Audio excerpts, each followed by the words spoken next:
अस्सलाम वालेकुम, welcome to Asha Imran food recipes. आज मैं आपके लिए लेके आई हूँ वनीला आइसक्रीम। मैंने इसके लिए 2 क्रीम के पैकेट लिए।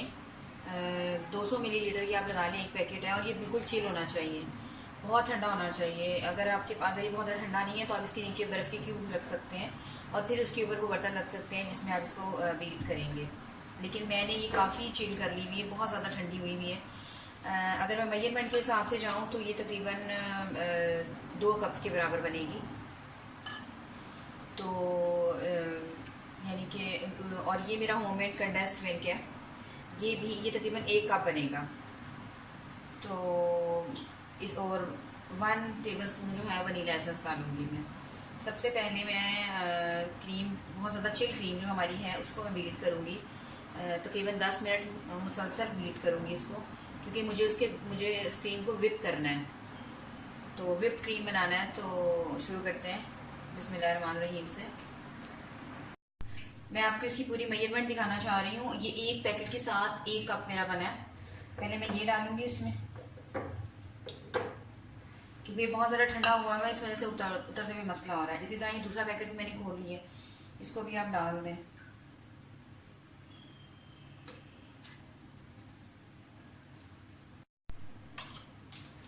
तो शुरू करते हैं इसको बीट करना।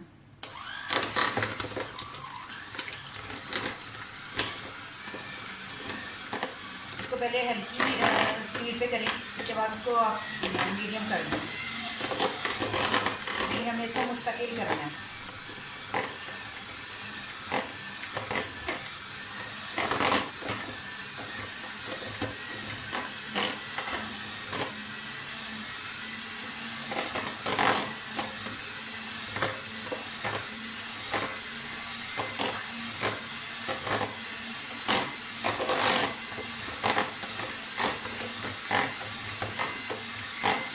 जितनी ज़्यादा आप ठंडी इस्तेमाल करेंगे उतनी ज़्यादा अच्छी आपकी विपिंग बनेगी।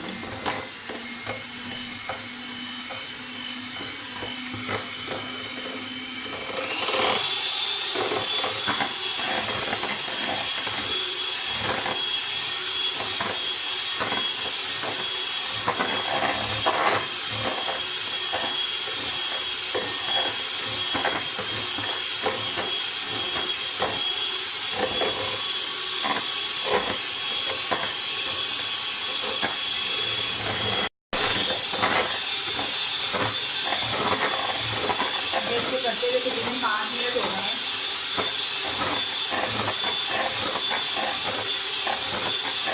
5 मिनट और हम इसको मिक्स करके चेक करेंगे।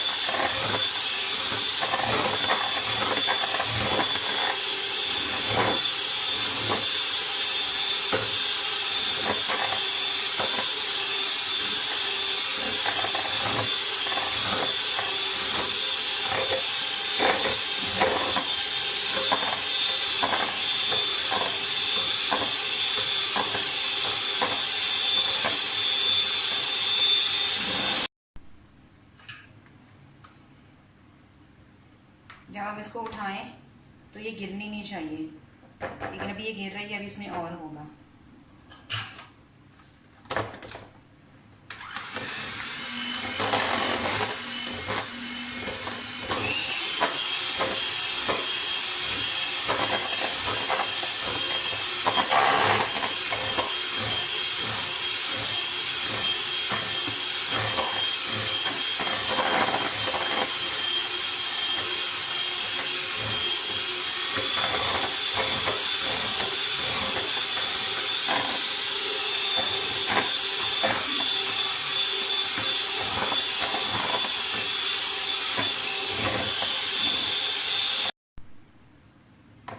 फिर से इसको चेक करूँगी।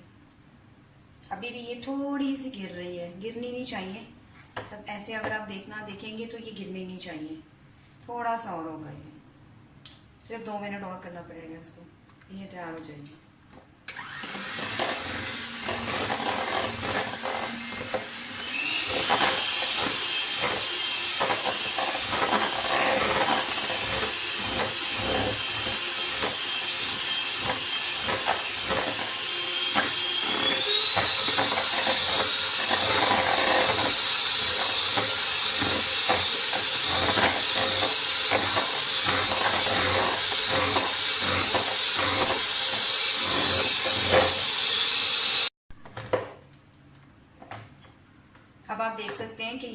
गिर नहीं रही है इसकी बीटर के ऊपर से। इसका मतलब है कि ये बिल्कुल सही बन गई है, परफेक्ट बन गई है। अब हम इसमें अपना कंडेंस मिल्क डालेंगे, और ये भी अगर मैं मेजरमेंट के हिसाब से देखूं तो ये तकरीबन 1 कप बन रहा है।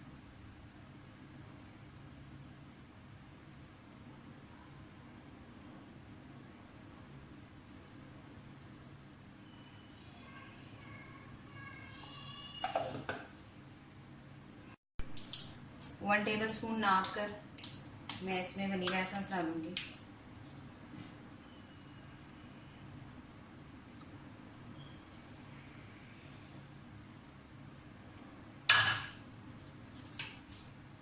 अब हमारा बीट यानी कि करने का जो है प्रोसेस वो ख़त्म हो गया है।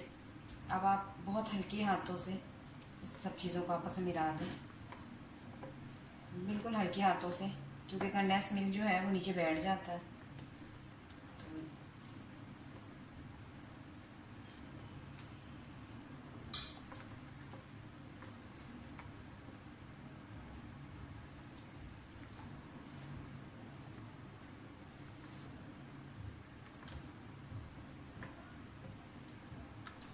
आइसक्रीम हमारी तकरीबन तैयार हो गई है, यानी कि इसका बैटर तैयार हो गया है। मैं तकरीबन 2-3 घंटे के लिए इसको फ्रिज में रखूँगी।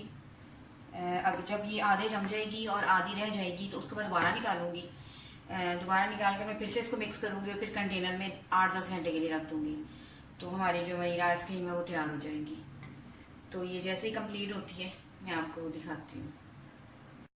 फ्रीज़र में रखने से पहले मैं आपको इसका थोड़ा सा प्रोसेस दिखाना चाह रही थी। अगर आपका कंटेनर थोड़ा सा गीला है तो इसको मुकम्मल खुश्क कर लें, बिल्कुल भी इसमें पानी नहीं होना चाहिए।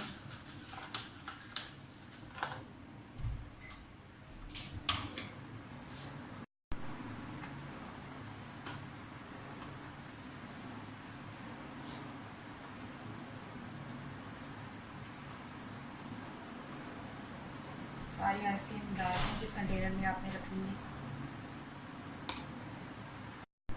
कंटेनर में पैक करके इसको आप 2-3 घंटे के लिए फ्रीज़ कर दें।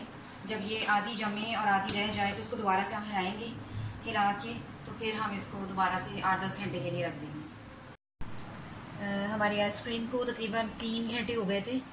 मैं अब आपको दिखाना चाह रही हूँ कि इसका जितना प्रोसेस हुआ है आप देख सकते हैं कि ये थोड़ी थोड़ी जमना शुरू हुई है।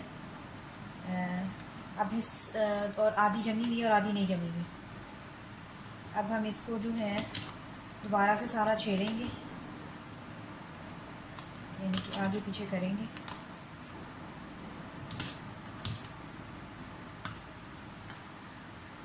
और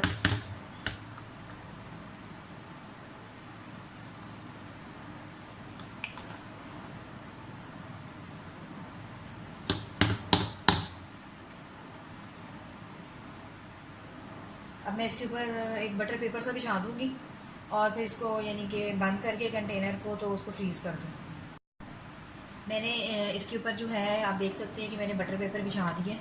इससे ये होगा कि लम्स वगैरह नहीं बनेंगे और वो बबल्स नहीं बनेंगे और आइसक्रीम बहुत अच्छी तरह से सेट होगी। अब मैं इसको पूरी रात के लिए जो है वो फ्रीज़र में रख दूँगी सेट होने के लिए। तो जैसे ही मतलब ये सेट होती है तो मैं फिर आपको दिखाती हूँ। और ये है मेरी आज की रेसिपी वनीला आइसक्रीम। इसे घर पर ज़रूर बनाइएगा, बहुत मज़े की और बहुत आसानी से बन जाने वाली आइसक्रीम है। तो उम्मीद करती हूँ मेरी आज की रेसिपी भी आपको पसंद आई होगी। अगर आपको मेरी रेसिपीज़ पसंद आ रही हैं तो प्लीज़ मेरे channel Ayesha Imran food recipes को सब्सक्राइब ज़रूर कीजिए, शेयर भी कीजिए और बेल का बटन भी दबाइए ताकि मेरी हर आने वाली नई रेसिपी फ़ौरी आप तक पहुँचे। अल्लाह हाफ़िज़।